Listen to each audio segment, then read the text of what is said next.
اسی وجہ سے گفتگو کر رہے تھے عاصم بھائی کہ ایک تو یہ ہوتا ہے کہ آدمی خود اپنے آپ کو لبرل بنا رہا تھا، لیکن صحیح بات ہے اگر ہم دیکھیں گے کہ مسلمان ہونے کی حیثیت سے ایک آدمی مسلم ہوتا ہے، عاصم تو بھائی ایک آگے، کہ جی جی مسلمان جو مطلب تھوڑا بہت بھی نماز روزے کا پابند ہوتا ہے تو یہ نہیں چاہ رہا ہوتا کہ میں اسلام چھوڑ دوں، تو وہی سوچ رہا ہے کہ اسلام میں رہ کے ساری چیزوں کو لبرل بنا دوں، یعنی روزہ یہ بھی دیکھیں میرا یہ مسئلہ عام لوگوں کا جی نہیں ہے، یہ عام لوگ ہمارے جی اللہ کا فضل ہے وہ کافی اچھے ہیں اور وہ ماشاء اپنے اللہ اسلام پہ جمے ہوئے ہیں، ان کے ساتھ عام لوگوں کے ساتھ مسئلہ نہیں ہے، یہ جی مسئلہ اصل میں ہمارے انٹلیکچوئل مسلم کے ساتھ ہے۔ بالکل یہ جو مسئلہ ہے نا وہ پڑھے لکھے مسلمانوں کے ساتھ ہے، عام جاہل مسلمانوں کے ساتھ اللہ کا فضل ہے کہ اللہ تعالیٰ نے ان کو بہت سارے فتنے فساد سے محفوظ کر رکھا ہے، ان کے اندر عملی طور پہ کمزوریاں ہوتی ہیں وہ ایک الگ چیز ہے، یا مادی طور پہ کچھ خرابیاں ہوتی ہیں وہ ایک الگ چیز ہے۔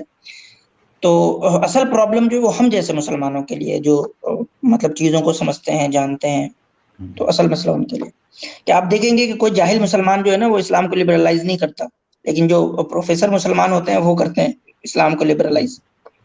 صحیح کہ خود میری زندگی میں سے بہت سارے لوگوں سے سابقہ پڑھا جنہوں نے کہا کہ حجاب جو ہے وہ تو یعنی کہ بعد میں آیا، اسلام کا حصہ نہیں تھا، وہ بڑے باشعور لوگ ہیں، وہ کہہ رہے ہیں اس طرح کی بات کہ حجاب جو ہے وہ بعد میں آیا، وہ تو اسلام کا حصہ نہیں تھا، جب اسلام کی تہذیب پنپی اور بڑی ہوئی تو حجاب جو ہے اسلام کا حصہ ہوا۔ بہرحال اس ڈیٹیل میں نہیں جائیں گے۔ تو یہ دو چیزیں ہو گئی، ایک تو اپنے آپ سے شروع کریں، اپنے ذہن کو ٹٹولتے رہیں، دوسری یہ کوشش کریں کہ اپنے گھر میں جو بچے ہیں ان کی تعلیم کیسی ہو رہی ہے، کیا ہو رہی ہے، وہ پورا کا پورا آپ کے کنٹرول میں ہونا چاہیے۔ آپ کے بچے کی تربیت، آپ کے بچے کی تعلیم وہ پورا کا پورا آپ کے کنٹرول میں ہونا چاہیے۔ لیکن المیہ یہ ہے کہ ایجوکیشن کو، تعلیم کو کمرشلائز کر دیا گیا ہے، اور اس سے جو بھیانک نتائج سامنے آ رہے ہیں، اللہ کی پناہ، اللہ بچائے، ہم سب کو بچائے۔ کنٹرول کر دینے کا جو مفہوم ہے عاصم میں چاہوں گا آپ سے کہ اس کی بھی وضاحت کر دیں۔ لوگ سمجھ نہیں رہے ہوتے ہیں، لوگ اس کو سمجھ رہے ہوتے ہیں کہ جبر اپنے نہیں تئیں، نہیں نہیں، جبر نہیں، ہاں مطلب کنٹرول کا مطلب کہ جو مواد دیا جا رہا ہے، جو ذہن سازی کے لیے جو چیزیں اس کو دی جا رہی ہے، وہ کون سی چیزیں دی جا رہی جی ہے، اس کا آپ کو پتا ہونا چاہیے جی، کہ یعنی نگہ ذہن میں اس بانی کے ہو۔ کون سا آئیڈیا جو ہے جی امپلانٹ کیا جا رہا ہے، یہ اس کا پتا ہونا چاہیے آپ کو، اس کا سعود پتا صاحب ہونا۔ آئے تھے، واپس آتے تو لے لیجیے گا ان کو۔ تو یہ بول رہا تھا میں کہ یہ جو کنٹرول کا جو مفہوم ہے یہ سمجھنا ہی بہت ضروری ہے، چونکہ اس وقت اگر کوئی ذمہ دار کی حیثیت پر ہے یا ماں باپ کی حیثیت پر، تو وہ یہ سمجھ رہا ہوتا ہے کہ نہیں اب میں جو چاہوں وہ ہوں، میرے جو بچے کی خواہش ہے یا اس کی جو من پسند چیز ہے اس کی ایک طرف چیزیں ہو جاتی ہیں، جبکہ ماں باپ کو خالی اتنا چاہیے کہ نظر رکھنا ضروری ہے اپنے۔ میری آواز ایک ہو رہی ہے؟ نہیں نہیں نہیں، نہیں صحیح آ ہاں رہی ہے۔ جی، تو اپنے بچے کے اوپر چاہے وہ لڑکی یا لڑکا ہو، ان کے اوپر نظر اس طرح رکھنا ہے کہ آپ کے پاس ایک بیسک اسلام کی بیسک چیزیں ہیں، بنیادیں ہیں، آپ کو دیکھنا ہے جو اسلام سے چیزیں ٹکرائی اور وہاں پر آپ اپنے بچوں کو سمجھا سکتے ہیں۔ یا اسکول بہت سارے ایسے ہیں ماشاءاللہ ہمارے انڈیا کے اندر جہاں پر اگر ایک کلاس میں جا کے ایک فادر یا مدر جا کے ان کو سمجھاتے بھائی اس طریقے سے اسلام اس کو پسند نہیں کرتا، تو الحمدللہ چیزیں سمجھنے والے لوگ بھی سمجھتے بھی ہیں اور ہم کو اس طریقے سے ہمارے ساتھ بیہیو بھی کرتے ہیں، یعنی انٹرفیئر نہیں کر رہے ہوتے ہیں ہماری بنیادوں کے اندر، ہمارے اصولوں کے اندر۔ بس یہاں پر یہ چیز کی کمی ہے کہ ہم پہلے سے سوچ اپنا ذہن بنا رکھے کہ نہیں ہمارے ہاتھ میں کچھ ہے ہی نہیں، ہم نے بھیج دیا، اب سب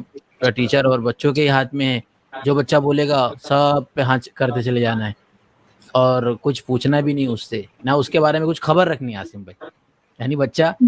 فرسٹ اسٹینڈرڈ سے لے کے 12 اور کالج تک چلا جا رہا ہے، کبھی نہ باپ کو توفیق ہوئی معذرت کے ساتھ اور نہ کسی ماں کو اتنا خیال ہوا کہ بیٹا کیا کھا رہا ہے پی رہا ہے، بچے کی جو دوسری ضرورت وہ پوری ہو رہی ہے، لیکن اصل جو ذہن کے اندر، جیسے کہ ہمارے سامنے مثالیں ہیں عاصم بھائی، ہم نے بہت ایسے لوگوں سے گفتگو کی جن کی عمر بھی 18 یا 19 سال تھی، لیکن ان کے پڑھنے کو اتنا ڈوز تھا کہ ماں باپ کو خود فرصت نہیں مل پا رہی بچے سے بات کر، پھر بچہ کسی اور وے میں چلا گیا۔ تو یہ جو ہم آج اسٹریم رکھ رہے ہیں یہ اس کا اتنا ہی وسیع ہے، یہ موضوع اتنا وسیع ہے کہ جس کو کم وقت میں نہیں سمیٹا جا سکتا، لیکن یہ پوائنٹ یہ تھا۔ اگر عاصم بھائی آپ کی بات مکمل ہوگی تو ایک اور میرا کوشچن ہے جو اور چوکا دینے والا ہے اسی اپنے ٹاپک سے ریلیٹڈ۔ جی جی وہ کویشچن یہ ہے کہ آگے آپ نے جو اسٹریم کے جو ہمارے ٹاپک رکھا اس کے اندر لکھ دیا مسلم سوسائٹی، اور یہ گویا کہ خیر خانہ رویے کے طور پر ہے، یعنی ہم کسی سے خیر خائی چاہ رہے ہوتے ہیں تو ہم کہہ رہے ہوتے کہ بھائی اس طریقے سے آپ مت کریں، یہ چیزیں آپ کے اندر ہیں، یا آپ اپنا خیال تو کریں۔ لیکن کیا عاصم بھائی میں یہ پوچھنا چاہتا ہوں آپ سے کہ کیا یہ صرف نقصان ویسٹ ہمارا ہی ہوگا، جو ہمارے غیر مسلم ساتھی ہمارے درمیان میں رہ رہے ہیں اور خود وہ بھی مذہبی ہیں ماشاء اللہ اپنے اعتبار سے ریلیجس پریکٹس کر رہے ہوتے ہیں، تو کیا ویسٹ کے جو نظریہ تعلیم ہے کیا ان سے ان کو نقصان نہیں ہوگا؟ کیا وہ یہ سوچ بیٹھے ہیں کہ نہیں بس صرف مسلم کا ہی نقصان ہے؟ میں چاہوں گا اس کے اوپر بھی روشنی ڈالے تاکہ لوگوں کو معلوم پڑے کہ یہ ٹاپک جس طریقے سے ایک مسلم سوسائٹی کی اہمیت کا حامل ہے